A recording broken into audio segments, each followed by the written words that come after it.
She thought he was just another cowboy passing through, until he bought the whole valley in her name. "Wake up. If you die here, I'll be stuck explaining to the sheriff why some half-dead cowboy dropped into my land." "You, yelling at me because I almost died? Or because I made your day a little too exciting?" The man's voice was hoarse but alive. Hannah Blake crouched beside him, brushing dust from his brow with the back of her glove. Her breath visible in the cool mountain air. Smoke still lingered in the trees behind her, thin wisps curling above scorched dirt and split stones where the explosion had gone off less than 15 minutes ago. The ridge above her eastern pasture had shaken like thunder from nowhere, and she'd run toward it before her better judgment could object. She had not expected to find a man. He lay half buried in debris, clothes torn and blood pooling slowly beneath his right arm. His hat, battered and singed at the rim, had rolled a few feet away, as if placed there gently by fate itself. His face was sun-darkened, his jaw lined with a day's worth of stubble, and a fresh cut bled down one side of his forehead. He looked like a cowboy from another century, until he spoke again. Did I trample something important?" he murmured. "Just your pride. Now shut up and stay conscious." Hannah looked around quickly. No vehicle, no gear, no signs of anyone else. Whatever had happened, he was alone. She sighed. Cowboys were trouble, even when they were half dead and possibly handsome under all that dirt. "Can you move?" she asked. He grunted. "Define move." "Okay, that's something." She crouched lower, got her arms under his, and with a grunt of her own, dragged him up into a half-standing slump. He was taller than he looked, heavier than she expected, and very much not helping. "You're not good at being rescued," she muttered, guiding him toward the tree line where her pickup was parked. "Not much practice," he said. "Most folks would have let me rot. Maybe they knew something I don't," she shot back. He gave a faint chuckle, then winced, clutching his side. The drive back to her ranch was short, but she watched him closely the entire way. He didn't pass out, which she took as a small victory. When she pulled up in front of the barn, he turned his head slowly to take in the red paint peeling from the walls, the crooked weather vane, the horses grazing just beyond the fence. "Nice place," he whispered. "Don't get too comfortable. You're not staying." Inside, she set him up on the worn couch in her office and started cleaning his wounds. He barely flinched as she dabbed antiseptic over the gash on his forehead. "What's your name?" she asked. He blinked at her. "Cole. Just Cole. Last name?" He shrugged, then grimaced. "Let's stick with first names today." She rolled her eyes. "Figures. Mysterious cowboy, alone in the woods, no ID, shows up after an explosion. I should have left you for the coyotes." "But you didn't." "No," she said, quieter now. "I didn't." There was something in his eyes, something that wasn't fear or arrogance. It was tired. Not physically, but deep, bone-tired, like a man who had been running from something for a long time and wasn't sure if he'd stopped yet. She stood up, wiping her hands on a towel. "You can stay tonight, but tomorrow you're gone. I've got enough problems without adding you to the list." "That's fair," he murmured. "Thanks for not leaving me behind." She hesitated at the doorway, then glanced over her shoulder. "You looked like you'd already been left enough times." He didn't answer, but the look in his eyes said more than any words ever could. By morning he was sitting up, bandaged and quiet, sipping coffee from a chipped enamel mug like he'd been doing it every day for years. "Cole Maddock," he said, when she finally asked. "Just here, until I can move without wincing." Hannah stood across the room, arms folded, leaning against the barn door frame. She didn't answer right away. Her eyes scanned him like a rancher sizing up a new horse, assessing, calculating, withholding judgment, but not giving it freely. He wasn't like the drifters who sometimes wandered through these hills looking for work or trouble. He was too grounded, too still. His silence wasn't empty, it was practiced. "Few days," she said finally. "No more." He nodded, the motion slight. "That's all I need." She didn't press further, but as she turned and walked out, her eyes never stopped watching. Over the next few days, Cole moved slowly at first, favoring his right side, but with a quiet stubbornness that made Hannah grudgingly respect him. He didn't loaf around or expect help. He swept the barn floor before she asked, repaired a broken hinge on the main gate with tools from the dusty shed she hadn't used in months, rewired the power box in the tack room, and somehow got the old overhead lights humming again like they hadn't in years. She didn't thank him, not in words, but she started leaving the kettle full in the morning, set out clean towels in the loft room above the stable. Once she left an extra sandwich on the kitchen table, then pretended not to notice when it was gone. He didn't talk much, but when he did, his words were careful and quiet, chosen like a man who understood the weight of what he said. Not the loud kind of man, but the type who'd watched too much and said too little for too long.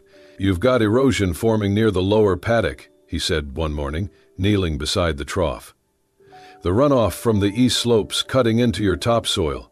A retaining barrier would help." She narrowed her eyes. "You know a lot for a guy who says he's just passing through." He didn't flinch. Been on a lot of land.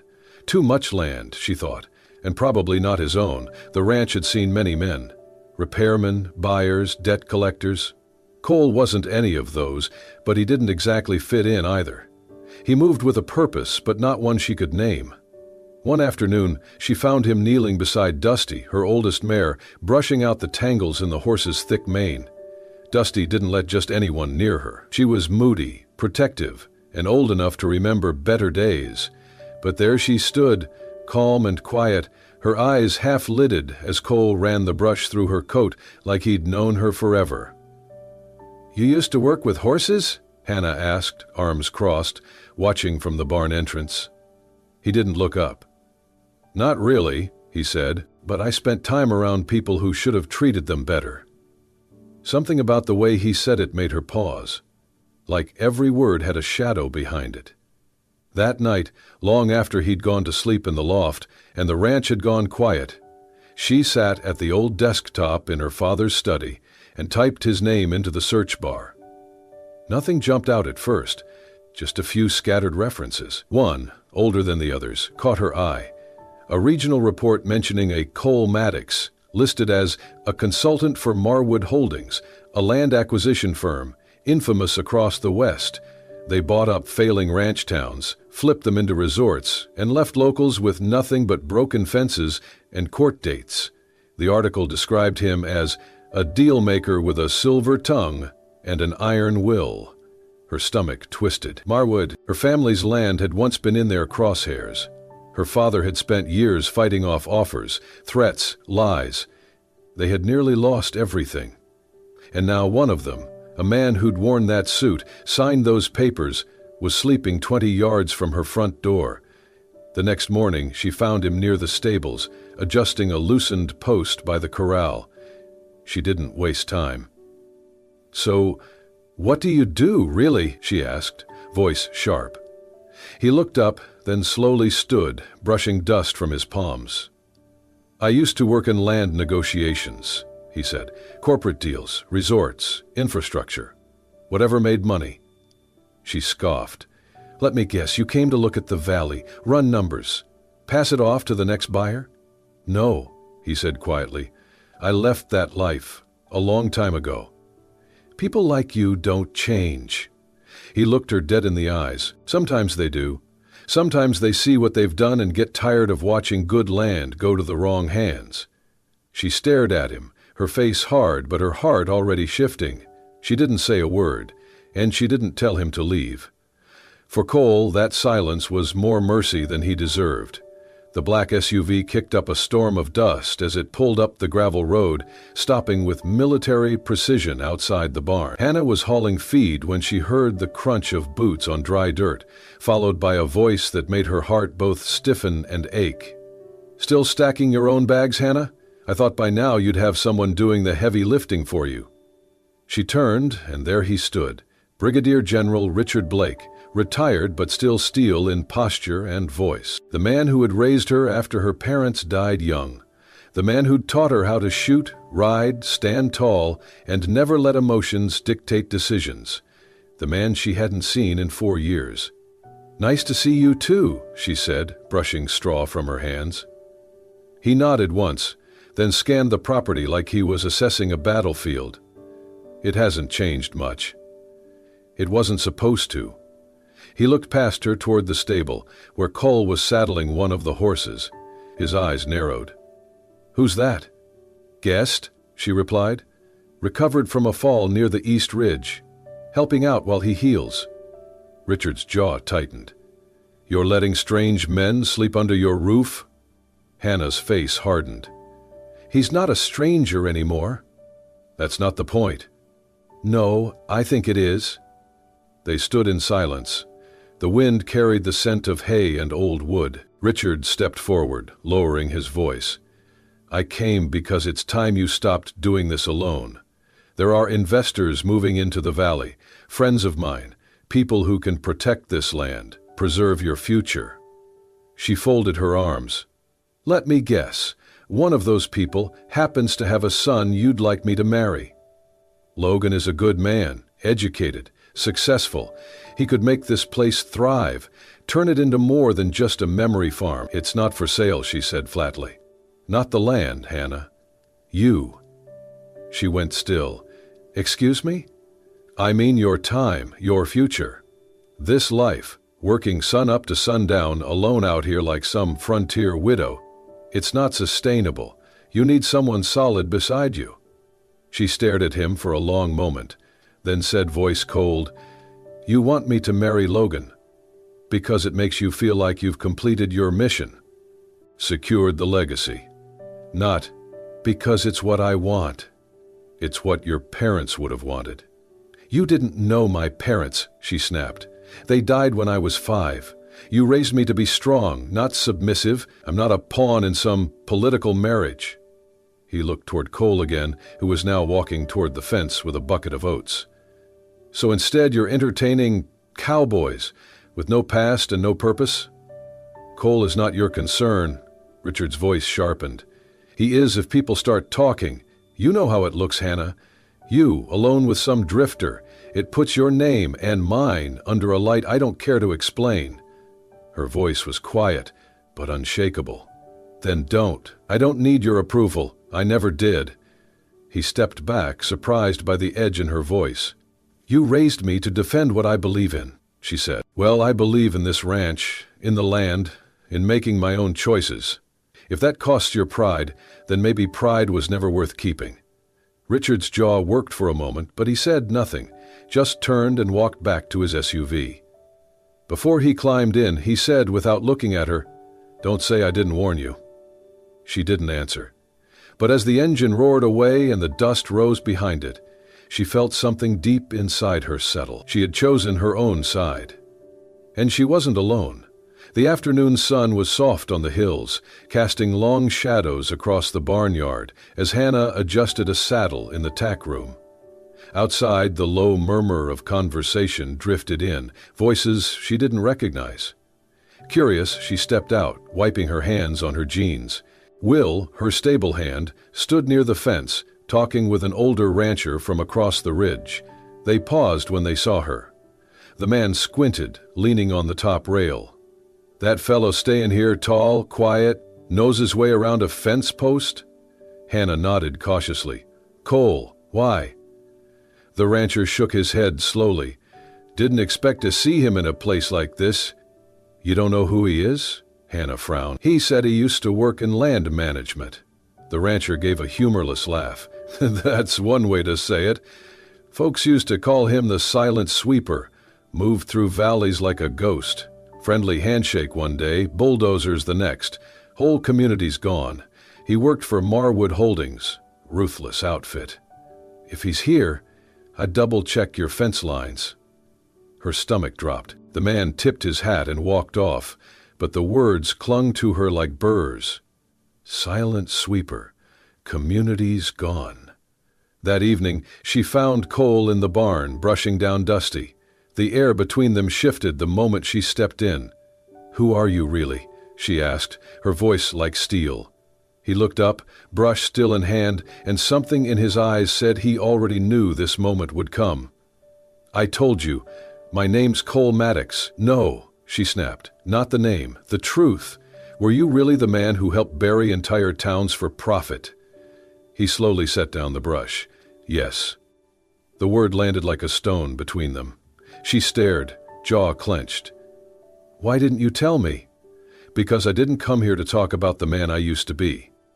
You should have, before I let you near my land, my animals, my life. He met her eyes. I never lied to you. Lying by omission is still lying, Cole, she said, voice cracking. You think you can fix what you did by hiding in my barn, doing chores, playing the wounded cowboy? No, he said quietly. She stepped back, fists clenched. Then why are you here? He exhaled. The silence was long, aching. There was a woman, he said. Small town in Wyoming, lived alone on a stretch of land our company wanted. She fought the deal. Came to every meeting with handwritten notes and a thermos of coffee. She reminded me of someone. I don't know, maybe my mother. I sat across from her for months, wearing a suit, telling her we'd preserve the charm of the area. I didn't believe a word of it. He paused. She had a stroke. 2 days after she signed the final agreement, her nephew called to say she died before she could pack. His voice broke. That was the last deal I ever made. Hannah said nothing. She wanted to scream, to shake him, to ask why he waited so long to tell her, but all she managed was a single bitter line. You think a few days of mucking stalls and fixing fences makes up for that? No. Her eyes burned. He took a step toward the open barn door, then turned back. I didn't come to take anything from you, Hannah. Yes, he said softly. I came because I don't want to take anything anymore. Then he walked out, leaving behind silence and the echo of a man trying to become someone better. The papers lay untouched on the kitchen table, thick with legal ink and emotional weight. Hannah stared at them, arms crossed, back stiff as her foster father's voice echoed in the small wooden kitchen that once belonged to her mother.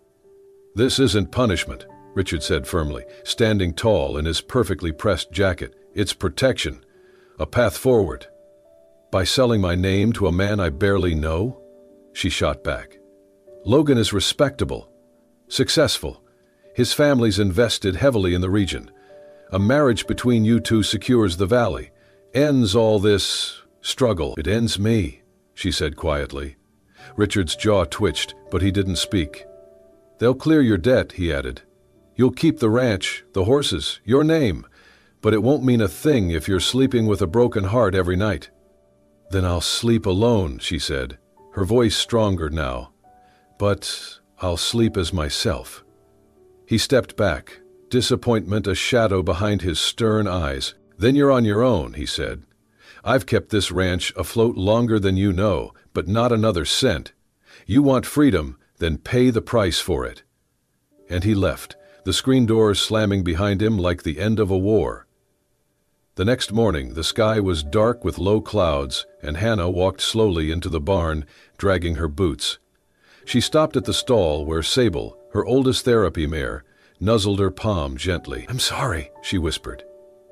By noon, the hauler came, 2 men and a trailer from a therapeutic riding center 3 counties away.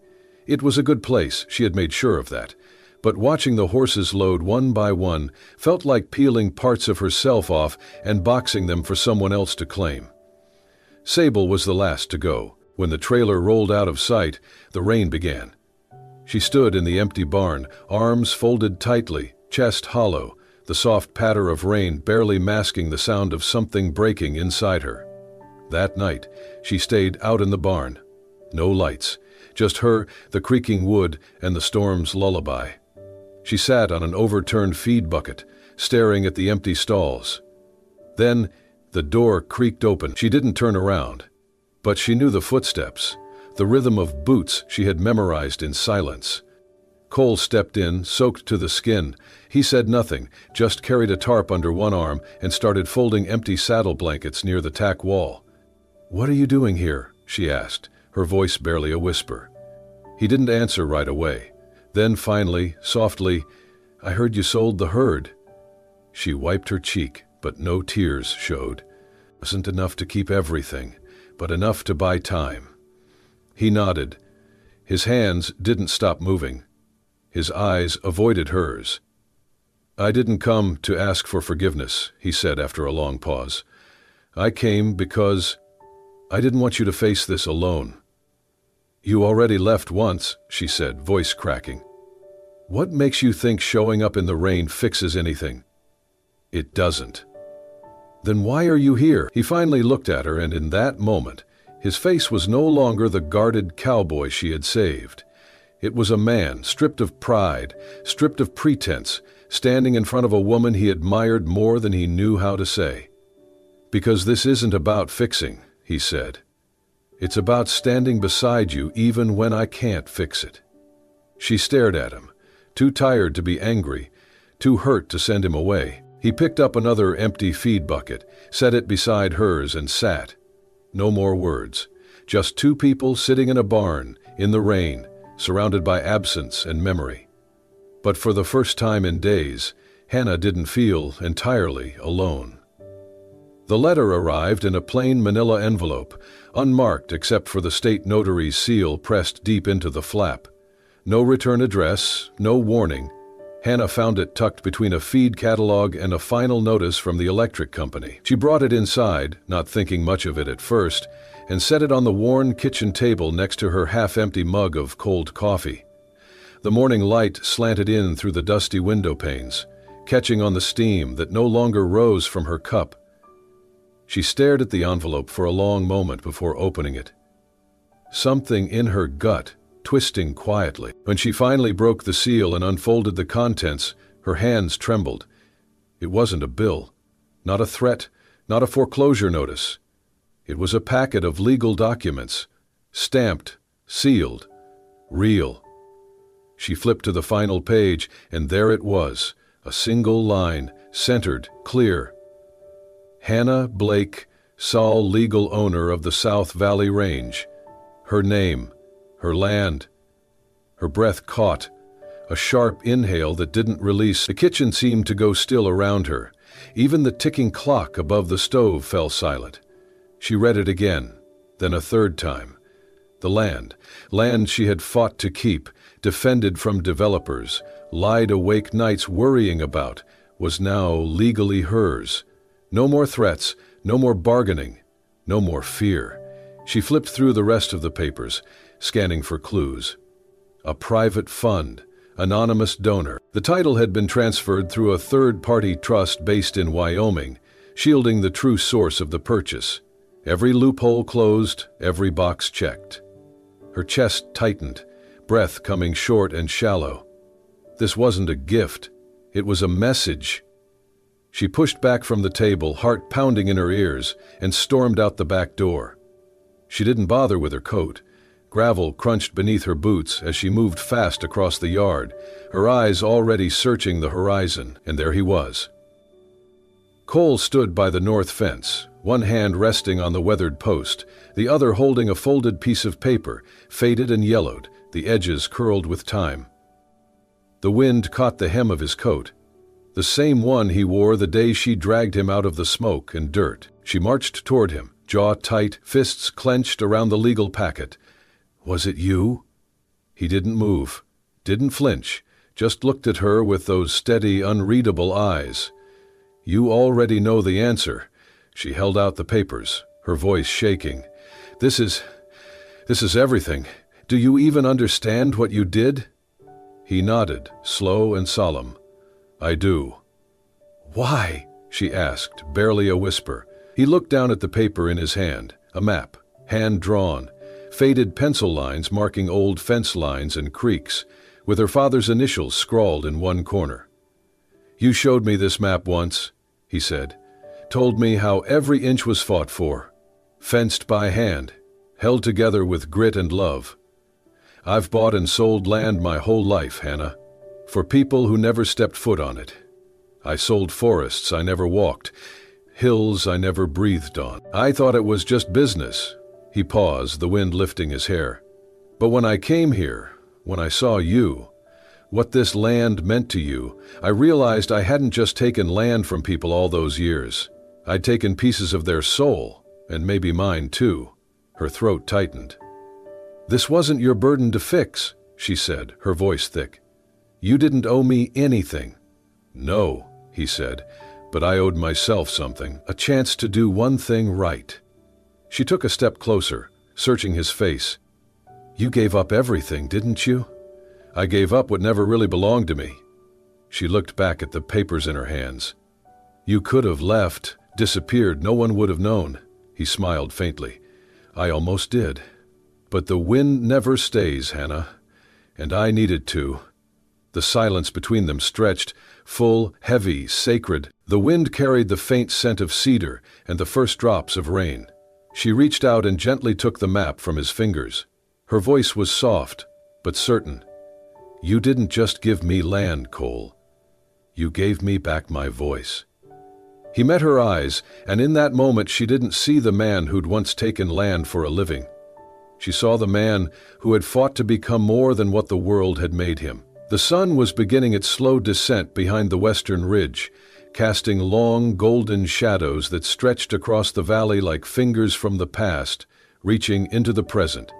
The air was rich with the scent of warm grass and fading wildflowers, the hum of insects soft under the hush of early evening. Cole walked a few steps ahead of Hannah, guiding her up the winding trail that curved along the edge of the property. The path had grown narrower since she'd last climbed it, overgrown with brush and thyme. Her boots crunched softly against the dirt, and every now and then she'd glance up at him, his steady gait, his shoulders a little more relaxed than before. The hill grew steeper as they climbed, but the ache in her legs was a familiar one. It wasn't just the incline or the distance. It was memory. This was the same place where she had found him a year ago, broken, bruised, and half buried in dust and pine smoke. Back then she had dragged him to safety on sheer instinct, suspicion biting at every thought. Now she followed him willingly, something entirely different blooming quietly in her chest. They reached the crest in silence. The wind moved gently through the tall grass, brushing against her jeans like a whisper. The sky was painted in hues of lavender and deep flame, streaks of light falling over the valley like brushstrokes on a masterpiece no one could recreate. From where they stood, the land unfolded below them. Rolling hills, fences stretching like veins, her barn a tiny red square in the distance. Her land, their land now, even if he would never say it. Cole stopped at the edge and turned to face her. His eyes were softer than she'd ever seen them, steady, open, unguarded. "This is where it all started," he said, his voice low, "and where I finally stopped running." Hannah looked out over the hills, her heart both full and aching. "I still don't understand why you did all of it. Why me?" Cole reached into his coat and pulled out a thick, slightly worn folder. He held it out to her with both hands. "Every deed, every contract, every transfer," he said. "It's all here. No secrets, no loopholes, no one pulling strings behind the curtain. It's yours." She took it slowly, her fingers brushing his as she did. The folder was heavier than it looked, heavy with meaning, with sacrifice. "And this," he added, pulling something small and wooden from his pocket, "is not paperwork." He opened the box and held it out. Inside was a ring. Simple, silver, no diamond, no polish, no flair. Just a plain band, beautiful in its honesty. Along the inside edge, engraved in clean, purposeful letters, were the words, "You changed the man, the Taway land." Her breath caught. Her fingers trembled as they curled around the box, then the folder, then finally her own chest, trying to contain the tide rising too fast, too full. Cole took a step closer, his voice steady but softer now. "I didn't buy this land to impress you, Hannah, or to repay you for what you did. I bought it because it changed me. This land, and you made me want to build something instead of tearing things down." She stared at him, her eyes filling, her throat thick. "You don't have to say anything," he continued. "I know I'm not the man your father imagined you'd be with. Hell, I'm not even the man I thought I'd become. But I'm here, and I stayed, not because I had nowhere else to go, but because I finally found someone worth staying for." Tears spilled down her cheeks, slow and silent. Not the bitter kind she had cried out of anger or loss. These were different. These were soft and sure, born of belief. She didn't speak, just nodded once, then stepped forward and wrapped her arms around his chest, burying her face in the crook of his neck. The folder slipped from her hand and fluttered gently to the grass. The box remained clutched tightly in her palm. Cole's arms closed around her, warm and solid, as though he was anchoring her to this moment, to this place. Above them, the wind moved through the trees like a sigh of peace, rustling the leaves in a gentle hush, as if the land itself had been holding its breath, and now, finally, it could exhale. She didn't need to say a word. The way she leaned into him, the way she stayed, that said everything. And, in that stillness, under a sky lit by flame and forgiveness, neither of them was running anymore. 1 year later, the valley had bloomed in ways no one could have imagined. Where once the fields lay dry and uncertain, now paddocks stretched wide with sturdy fencing, young horses grazed under open skies, and laughter echoed from the barn every afternoon. They called it the Healing Ranch, a place where troubled teens came to learn responsibility, rebuild trust, and rediscover themselves through the steady rhythm of working with horses. Hannah stood by the old oak tree near the edge of the paddock, watching a group of boys brush down 2 mares, their hands unsure but determined. One of them looked up and waved, a grin breaking across his face like sunshine. She smiled, the kind of quiet, full smile that came from something earned. Behind her, Cole approached, his boots soft in the grass. He wrapped his arms around her waist from behind and rested his chin lightly on her shoulder. 16 kids enrolled, he said softly. 3 of them already asking about vet schools. She leaned back into him, heart warm. I still can't believe it. A year ago I was selling horses just to pay the electric bill. And now, he said, you're running a miracle. No, she whispered.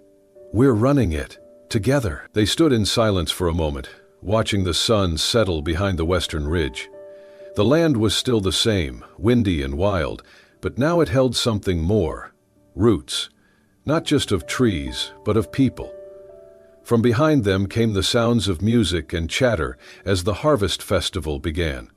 Locals had gathered to celebrate the year's work, the community's growth, and the strange, beautiful story of how a forgotten ranch and a scarred man found their way to each other. Under strings of warm lights and between tables stacked with pies and pumpkins, neighbors laughed, children ran, and the valley pulsed with life. As the sky deepened into gold and copper, Cole pulled Hannah gently aside, into the barn where the first words between them had been laced with suspicion and stubbornness. Now it smelled of hay and hope. He took her hands, his gaze steady, heart clear. I used to live to take land away from others, he said, voice low and certain. But with you, all I've ever wanted is to lay the foundation for a life worth staying for. Hannah's eyes shimmered, her fingers tightening around his. They didn't need a stage or vows or even a crowd. This barn, these walls, and the ground beneath their boots were holy enough.